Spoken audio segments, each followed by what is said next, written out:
అక్క కంటే అయితే నాటి కదా నువ్వు? లేదంటే అక్క చాలా యాక్టివ్. ఓకే. సో అంత ఏమంటారు, ఆ జీలస్ నేచర్ కి నేను మ్యాచ్ చేయలేను అసలు. అంతేనా?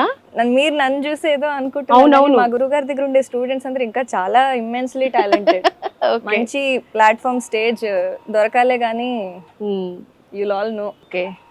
నీకు పర్సనల్ గా ఎట్లాంటి జానర్ సాంగ్స్ అంటే ఇష్టం? ఎట్లాంటివి ఎక్కువ వినటానికి ఇష్టపడతావు?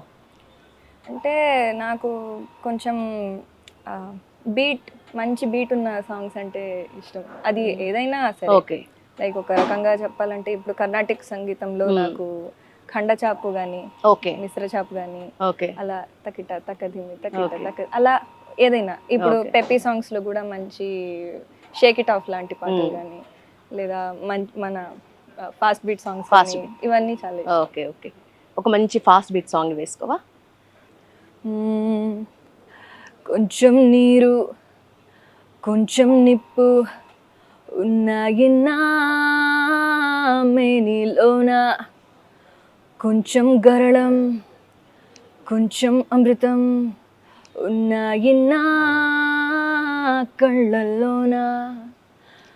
కొంచెం నీరు కొంచెం నిప్పు ఉన్నాయి నా మేనిలోన, కొంచెం గరళం కొంచెం అమృతం ఉన్నాయి నా కళ్ళల్లోన.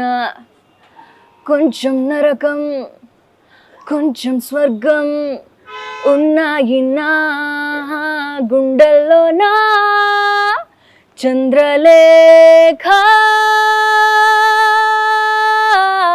లేఖ చంద్రలేఖ లేఖ.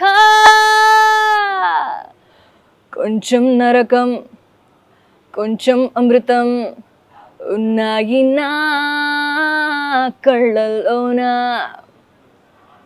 ఎవరు వాగ్దేవి అసలు? అంటే నువ్వు చెప్పటంలోనే విన్నా, కర్ణాటక సంగీతం నేర్చుకున్న వాళ్ళు ఎక్స్ప్రెషన్స్ పలికించలేరు అనే వర్డ్స్ని. అసలు ఈ పాట ఆ వేరియేషన్స్ విని ఎవరైనా అసలు అంటే ఆ కసితో ఉండేనా నువ్వు? అంటే అది మారాలి, అట్లా అనే వాళ్ళ మైండ్ సెట్ మార్చాలి అంటే everyone needs a fine tuning కదండి. ప్రతి ఒక్కళ్ళకి ఒక రా టాలెంట్ ఉంటుంది అండ్ వాళ్ళు కొంచెం నేర్చుకునేవి కొన్ని విషయాలు వాళ్ళలో వాళ్ళు సరిదిద్దుకోవాలి, కొన్ని కొత్త విషయాలు నేర్చుకోవాలి.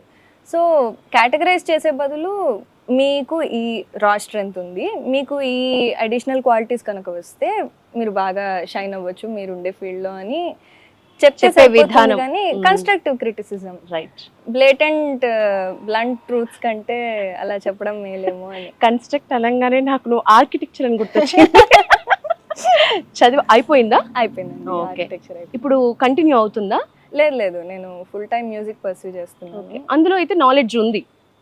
సో సామాన్యులకి ఒక 120 గజాల్లో ఒక సింపుల్ ఇల్లు కావాలంటే డిజైన్ వేసిస్తావా? కష్టం అండి.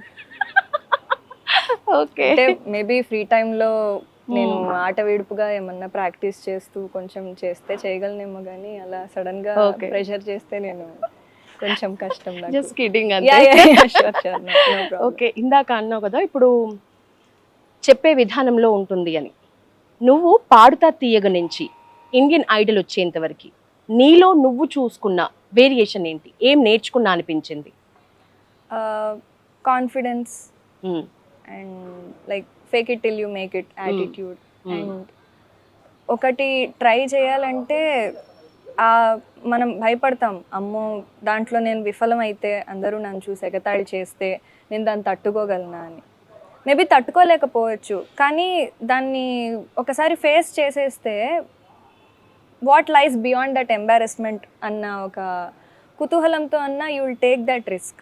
ఓకే, అండ్ నెగటివ్ మైండ్ సెట్తో కాకుండా పర్లేదు ఇందులో నేను ఫెయిల్ అయినా దీని నుంచి ఏదో ఒకటి నేర్చుకుంటాను, ఫెయిల్ అయినా పర్లేదు, మహా అయితే జనాలు ఏమంటారు అనేవాళ్ళు ఎలాగూ అంటారు. So you have to try, that's all you can do. మీరు ట్రై చేసి ఇంకా మిగతాది తూర్పు తిరిగి దండం పెట్టుకోవాలి అంటే.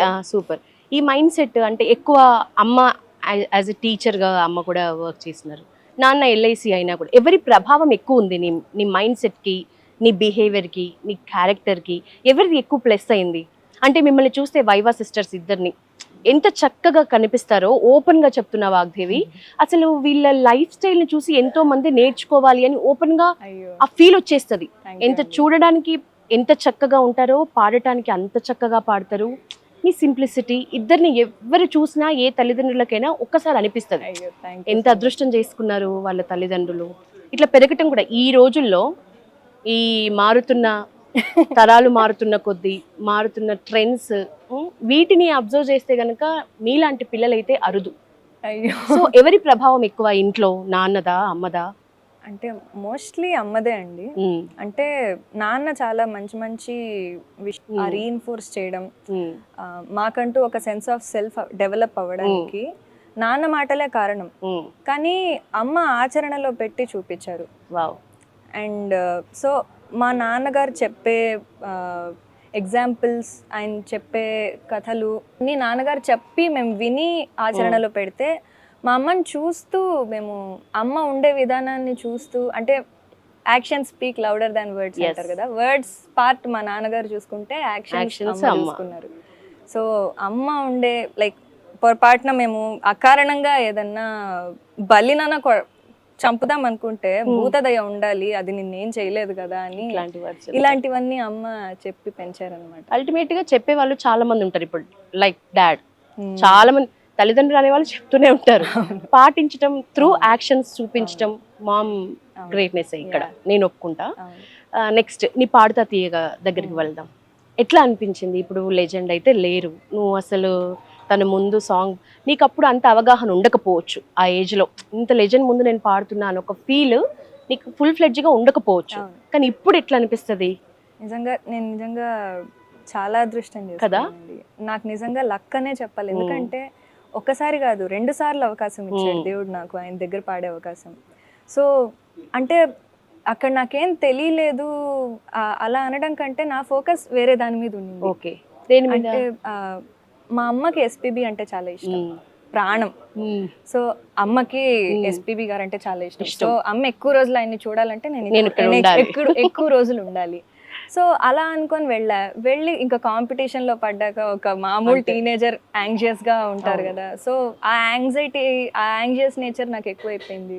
పాట పాడేటప్పుడు దాన్ని ఎంజాయ్ చేసే బదులు దేవుడా ఈ పాటలో నాకు గుటకలు క్రాక్లు రాకుండా, పాట తప్పు పాడకుండా, లిరిక్స్ ఎక్కడా పోకుండా, సో ఇలాంటి వాటి మీద ఎక్కువ కాన్సన్ట్రేట్ చేసేదాన్ని. అన్ని ఓవర్కమ్ చేసేసావు వాగ్దేవి ప్రస్తుతానికి. నీ గుటకలు అవి అనిపిస్తుంది ఎందుకంటే చాలా నేర్చుకున్నావు, నువ్వు దేనికైతే భయపడ్డావో అది ఓవర్కమ్ అయిపోయావు. అంటే you just know how the trick is done.